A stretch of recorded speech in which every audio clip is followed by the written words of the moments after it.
কানরে জাগা মনে জাগিয়ারানে কানরে জাগা রাই জাগা শরীর শুধু বলে। হ্যাঁ বন্ধুরা, যে অনেকগুলো মশলা পিসতেছি, মশলা পিসি যদি রেখে দিই তাহলে আমার অনেক উপকার হয়ে যায়। তো সেই জন্যে অনেকগুলো ধনিয়া, জিরা, তারপরে পোস্ত, শস্য সবে অনেকগুলো মশলা করে রাখলাম। কেন করলাম সেটা পরে বলবো। এখানে আছে শস্য, নারকেল, জিরা, আর এটা হইলো আদা জিরা, আর আদা জিরা ধনিয়া, আর এটা হইলো পোস্ত, কাঁচা লঙ্কা, আদা জিরা। তিন ভাগে করে রাখছি, বাস আমার আর অসুবিধা হবে না রান্না করতে। আজকে শুক্রবার দিন এই কাজগুলো করে রাখলাম। কাতল মাছ নিয়ে আসছি, বুঝছেন। আজকে কাতল মাছের ঝোল খেতে ইচ্ছে করতেছে আমার, তাই কাতল মাছের ঝোল রান্না করে আপনাদের মেশো হাসতেছে। দেখুন, এই দেখুন মারতাম সারা, উনি আমার কথাটা শুনে হাসতেছে। উনি নিজেই কিনে দিচ্ছে কাতল মাছ। তো আর চিকেন তো হবে আজকে শুক্রবারে চিকেন না হয়ে যাবে না। আর এর আগে বন্ধুরা ডালটা বসে গেছে। সব নিয়ে বন্ধুরা রান্নাবান্নাটা শুরু করবো বন্ধুরা, দেখতে থাকুন বন্ধুরা। রান্নাবান্না কিছু হয়নি বলছেন বন্ধুরা। চা বসাইছি, ছেলেরা পাঠাইছি পরোটার জন্য। ছেলে পরোটা আনতে আনতে মনে চা একবারে অর্ধেক হয়ে যাবে। এবারে আমি কি করি বলুন তো। এবার ছেলে গেছে যে কোন জায়গার গেছে পরোটা আনতে, সেটা আমি জানি না ভাই। তো আমি এখন চাটা নিয়ে যাই। তো ভাই চা হয়ে গেছে বুঝছেন। চা নিয়ে চলে যাচ্ছে সামনে, ছেলে মনে চলে আসছে বুঝছেন। তো যাই, ছেলে কি আনছে দেখি। প্রত্যেকদিন যে আপনাদেরকে একবারে সুন্দর করে দেখাবো তা তো হইতেই পারে না বুঝছেন। তো এবার নিয়ে আনি। আহা দেখুন তো, এখনো পরোটা আসেনি। আমি এবার কি করি, চা তো ঠান্ডা হয়ে যাবে। শুভ সকাল বন্ধুরা। আজকে পরোটা আসার দেরি হচ্ছে, চাটা আমি ওই যে বুরিন্দা দিয়ে খেয়ে ফেলবো। কি বলেন, ভালো হবে না? এই তো হলো আজকে সকালবেলার জল খাবার। পরোটা চলে আসছে বুঝছেন। এবার আপনাদেরকে পরোটা দেখাই বুঝছেন নি। আমার ছেলে চলে আসছে।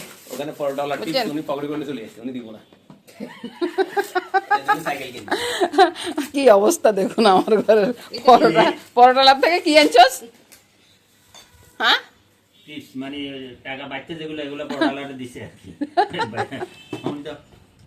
এবার চলে আসলাম বন্ধুরা দুপুরবেলা রান্না নিয়ে। দুপুরবেলা রান্নাটা কি হবে সেটা দেখাচ্ছি।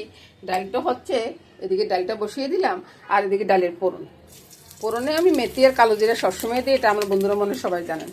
আর এদিকে আজকে চিকেন হবে, শুক্রবার দিন চিকেন হবেই হবে। চিকেনের মশলা আছে এদিকে, আর এদিকে মাছ আছে। তো চিকেনের মশলার ভিতরে কি কি আছে সেটা বলতেছি। রসুন, পেঁয়াজ, আদা, আর ওই যে ধনিয়া, জিরা, সব কিছু মিলেই চিকেনের মশলাটা। আর এদিকে আলু দিব চিকেনে। আজকে মামনি কেটে রেখেছে, মামনি বলতেছে মা একটু আলু দিয়েন। তো এদিকে আমি মশলাগুলো সব রেডি করে নিই, আগে ডালে ফোড়নটা ছেড়ে দিই। কি বলেন বন্ধুরা? চুলাটা জ্বেলে দিচ্ছি বুঝছেন। তেলও দিয়ে দিছি, প্রথমে আলুগুলো দিয়ে দিই। আলু, পেঁয়াজ সবই দিয়ে দিই, একটু ভাজা হয়ে যায়। আর এর পাকে ডালটা বলক চলে আসলে ডালটা নামিয়ে নেব। আমার গায়ে পেঁয়াজ আলু ভাজা হইতেছে, ওইদিকে মাছটা বসিয়ে দেবো। মাছের ভিতরে নুন, হলুদ, লঙ্কা সব দিয়ে দিলাম, আর সামান্য একটু তেল দিয়ে মেখে নিব। তো কড়াইটা একটু পাল্টাপাল্টি হয়ে গেছে বুঝছি বন্ধুরা। আর এদিকে মেথি নিয়ে আসছি, মেথিটা ফোড়ন দিয়ে দিলাম, আর তেলটা একটু ঘুরিয়ে দেবো। তেল না ঘুরিয়ে দিলে মাছ হয়তো আটকে দিতে পারে। তেলটা একটু ঘুরিয়ে দিলাম। এবার মাছগুলো খেয়ে দিলাম, মশলা মাখানো মাছ আর কি। অনেক সহজ ভাই রান্না, অনেক সহজ।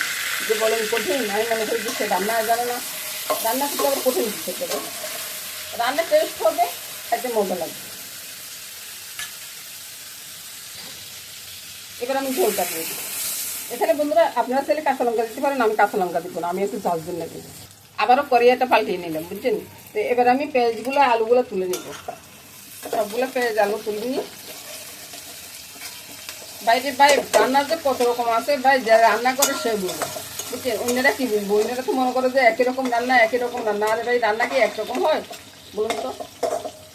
কত কথা কই আপনাদের সাথে, তারপরে তো লাইক কমেন্টস করেন না। লাইক কমেন্টস না করলে কেমন হয় বলুন তো? এত কথা আসে কীভাবে? কথা করতে করতে সবগুলো তুলে নিলাম। আর এবার দেখুন, এবার এই তেলে মশলাটা ছেড়ে দিই। ওই যে পেঁয়াজ রসুন আদা, তারপরে আর কি আছে, জিরা ধনিয়া, সব কিছু ছেড়ে দিলাম। এবার দিয়ে দিব স্বাদ অনুযায়ী নুনটা, তারপরে দেয় হলুদ। লঙ্কাটা বেশি বাড়াবাড়ি দিব না, কারণ মশলার সাথে কাঁচা লঙ্কা দিছি। একটু সামান্য একটু চিনি, আর এই চিনিতে দেওয়ার দরকার ছিল না। এটা তো ঝাল মাংস হচ্ছে বন্ধুরা। এই যে বন্ধুরা আমি যে ভুল করি, আপনারা কিছু বলবেন না, হ্যাঁ? না বললে কি হয়? এবার আর আমার দিকে তেড়ে আসতে পারবে না, বলুন। ডাকনাটা দিয়ে দিলাম। মশলা যখন কষানো হয়ে গেছে, চিকেনটা ছেড়ে দিলাম। ওই যে কালটা চিকেনটার ভিতরে চিকেনটা পুরাটুকু ম্যারিনেট করে তারপরে ঢুকিয়ে রেখেছি আর কি, একবারে পরিষ্কার করে। ঠিক আছে? আপনারা ঠিক এভাবে করতে পারেন। যদি কাজটা যদি একটু তাড়াতাড়ি করতে হয় আর কি, তাহলে এইভাবে করবেন, দেখবেন যে আপনার কাজটা অনেক তাড়াতাড়ি হয়ে গেছে। ফাঁকে ফাঁকে আমার মতো ওই যে ডাকনাটা সরাবেন, আবার একটু নেড়ে ছেড়ে দেবেন। আর একটু আমি পোড়া করবো, এটা আপনারা জানেন অবশ্যই। আমি অনেক মাংসটাই রান্না করি একটু পোড়া করি। আর জানা থাকলে তো ভালো, না জানা থাকলে আসবে জেনে নেন। একটু পোড়া করবো, সাইডের দিয়ে একটু পোড়া হবে। ওইদিকে দেখুন মাছটা হয়ে আসছে, কিছুক্ষণ পরে নামিয়ে নেব। আর মাংসের দিকে একটু পোড়া হয়ে আসছে। এবার আমি আলু পেঁয়াজ সব ছেড়ে দিলাম। তারপরে একটু নেড়ে ছেড়ে আলুর সাথে মিশিয়ে দিই। আর আরেকটু পোড়া হবে, তারপরে একটু জল দিই।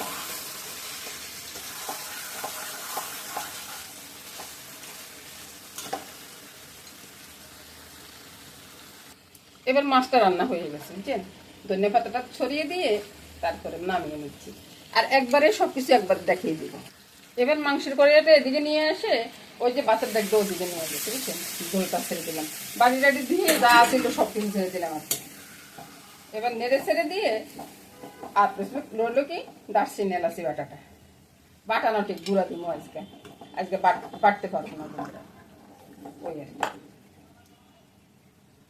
এবার কালারটা কেমন লাগতেছে বলুন তো? এবার কি দিব বলুন তো? দারচিনি এলাচি গুঁড়াটা ছড়িয়ে দিচ্ছি।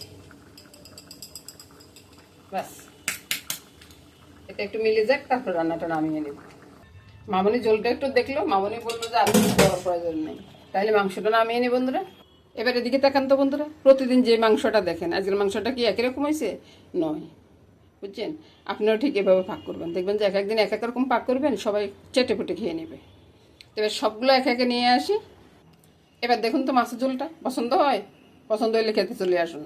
আর ডালের জুড়ি মিলাবার, এটা যে না খাবে সে পাস্তাবে, বুঝছেন? ডালটা এসে যায় সবজিতে স্বাদের জিনিস। এবার সবগুলো মিলিয়ে দেখুন তো আজকে শুক্রবারের মেনুটা কি ঠিক আছে? তো নমস্কার বন্ধুরা, আগামী দিন আবার দেখা হবে।